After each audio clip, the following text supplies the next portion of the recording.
What's going on, everybody? Welcome back to Phase 6, your source for music, business, motivation, and support. It's your boy, Sir Love, and it's another episode of Ask Sir Love. And I'm going to get to a question that I think is important.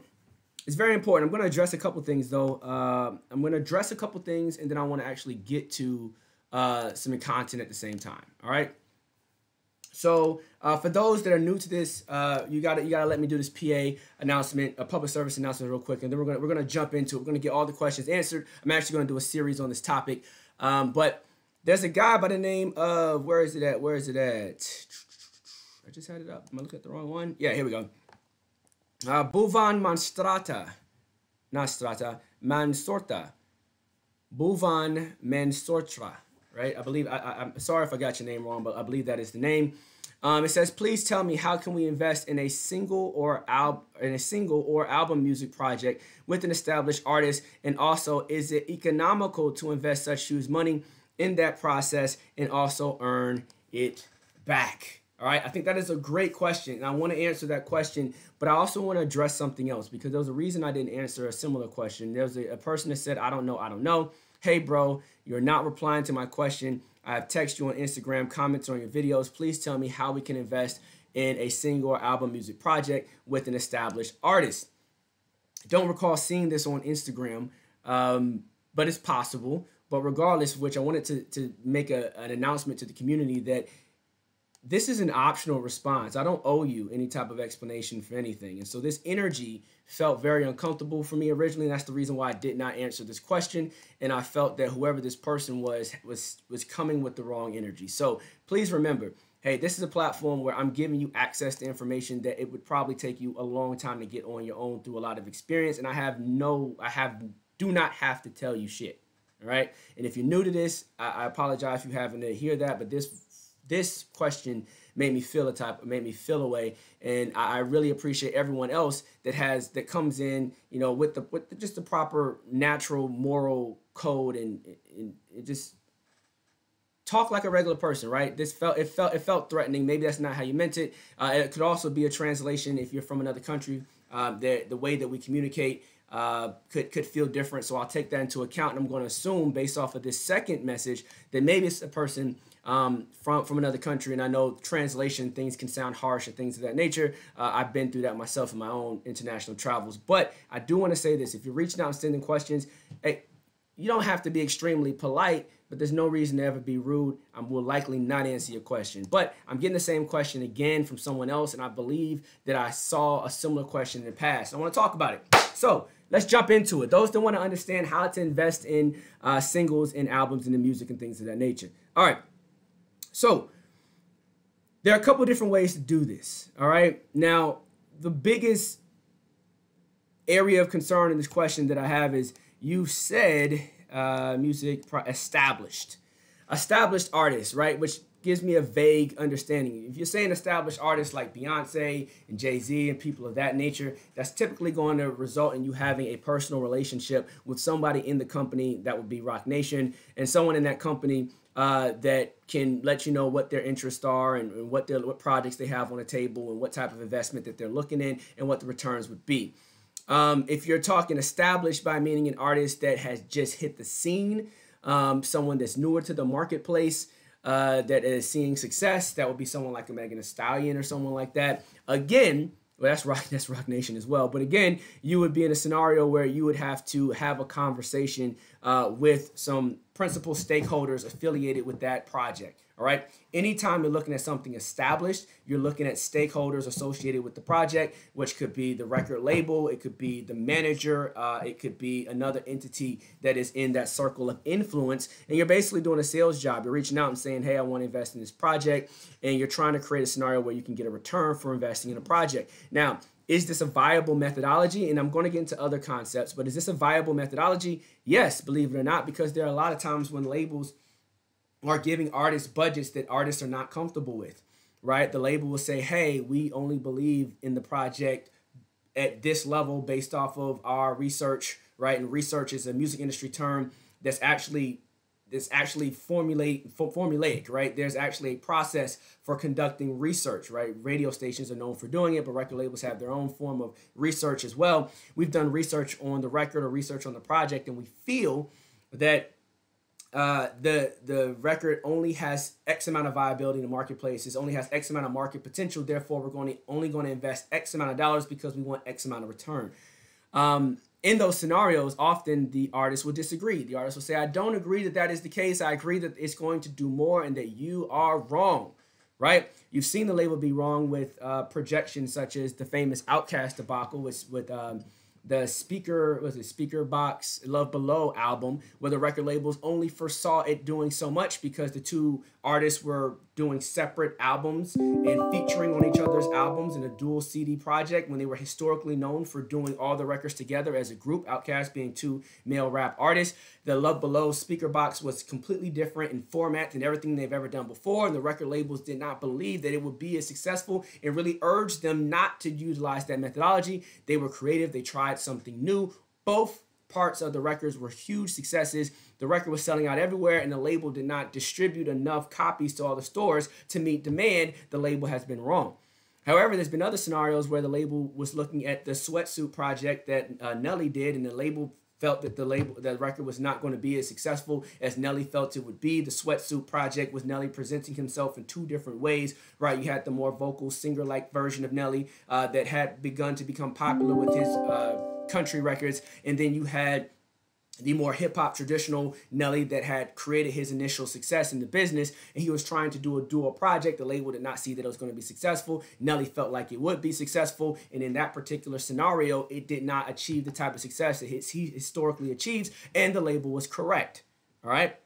Why am I giving you this background information while answering this question? Because I'm giving you the in on how you get with an established artist. The in on an established artist is that there will be multiple scenarios in which the label is not willing to bet on the artist at the level at which the artist would like them to bet on them. And in those scenarios, these artists will be more likely to accept offers from an outside entity that is willing to come in and say, hey, the label said they're only going to give you $300,000. How much do you really want to work the project? Oh, you want $700,000 to work the project? Well, I'll give you the other $400,000 for X type of return, interest in blah, blah, blah. You can start doing negotiations and things of that nature. However, you do need a stakeholder involved. It can get complex. It can get complicated because you're only going to be able to negotiate what the artist or what the company has access to or what they have ownership of. You're not going to be able to negotiate the stake that the label has in it. And so there are a lot of details that you'd have to get into. If you want to have these types of conversations, we could talk about those privately offline. You all know how to reach out to me. They're 404-442-4792. If you're looking to send me a text message and reach out to me, you can also do it through the email, phaseviuploads.com. At gmail.com, I'm sorry, and you can reach out to me and we can talk about these individual things if you're trying to get closer to that. But those are typically the methodologies that you would use to get an established artist. Now, are there other ways to get money? Yes, there are other ways to get money. There's a platform called Royalty Exchange. A Royalty Exchange allows you to invest in the writer's share of a particular record. This is more of it's not publishing, but it's writer's share. So it's ownership in songs, right? But it's a portion of the record. So every record is split. There's a writer share, there's a publishing share. Every writer gets 50% to themselves and then 50% to the publisher, depending on how many writers were involved in the project. There could be some complexity there. But as long as you understand the business, this is a very easy conversation to have. But these guys do it and make it easy for you. You can go and review various different offers that are out there, and you can, raise money from your catalog, right? There's an artist perspective and there's an investor perspective. That was the artist perspective site that I was on, where the artist can sell their songwriter share and make money. It allows artists to make money now off of money that they would get in the future, right? And so if an artist is in a pinch and, they're trying to buy a home or their home is up for foreclosure or whatever, they can sell their writer shares of future earnings and get money today, right? Kind of like those people that, if you need cash now, call so-and-so. I'll give you cash now. Same type of concept, right? They'll give you cash now for money that you would make in the future. That's for the artist. For you investor, you come on this side, you can look at what is being auctioned, right? There are various different records that are being auctioned for a certain price, and the return on that price could be very high. So this person here was auctioning a Brazilian funk for $32,500. If you bought it, then you're then going to own a stake in the artist in the writer's share. You're going to start receiving payments or payouts for that stake long term. And this is a site that has platformed this type of experience and made it easy for investors to get in and for creatives to get in that want to spend that type of money, right? It will create a less risky environment for you to play on this because you're investing in records that already have historical success, all right? And there will be established artists of the past that would likely be on that platform. However, if you're looking for the big bang, you're looking for the big return, you're looking for the more exciting type of investments, you're likely going to get in on an artist that is buzzing and trending.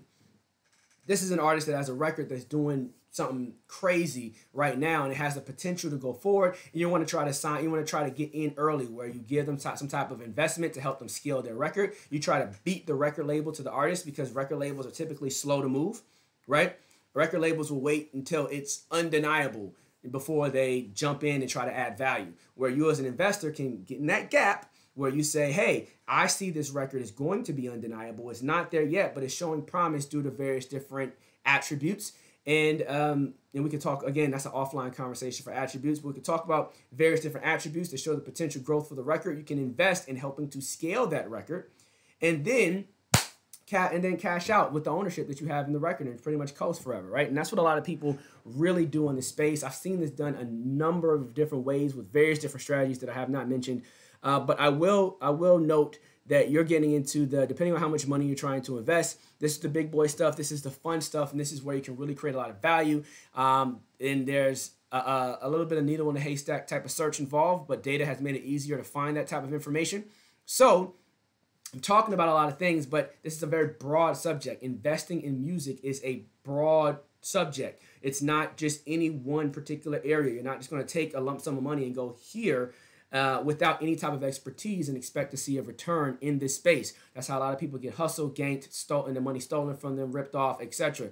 You will have to have some type of knowledge or be partnered with someone that has some type of knowledge that can help you make the proper investments in this space if you are going to do it through these type of methodologies. But is there money in music? Is there an opportunity to make a great return? Depending on how much cash you're playing with, the answer is definitely yes. It's kind of like gambling. You play big, you win big, right? You play small, you win small, right? But if you play big and lose, you lose big. You play small and lose, you lose small. And that's how all investing is, whether you're in the stock markets, cryptocurrency, retail space, whatever. That's pretty much the game, right? And music is the same. Know your industry, know the variables, know the attributes, and make a play, all right?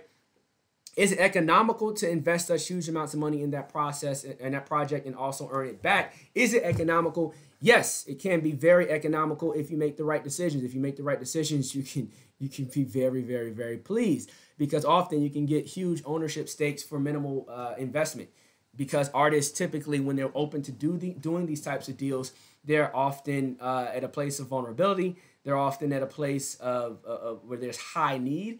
And artists are looking for the long-term outcome of their careers versus the long-term economic value of records. This is why so many artists do so many bad record deals. Not suggesting that you should do bad record deals, but suggesting that in these bad deals with artists, but in these scenarios, there's a lot of leeway in order for you to create value for yourself and still allow the artist to win, because artists will be more open to take a short-term loss for a long-term gain. All right. I can keep the conversation going, but I have some people waiting for me out here, and I gotta go. I appreciate you guys for your time. If this was beneficial, like, subscribe, follow, tell other people about me, share this video content.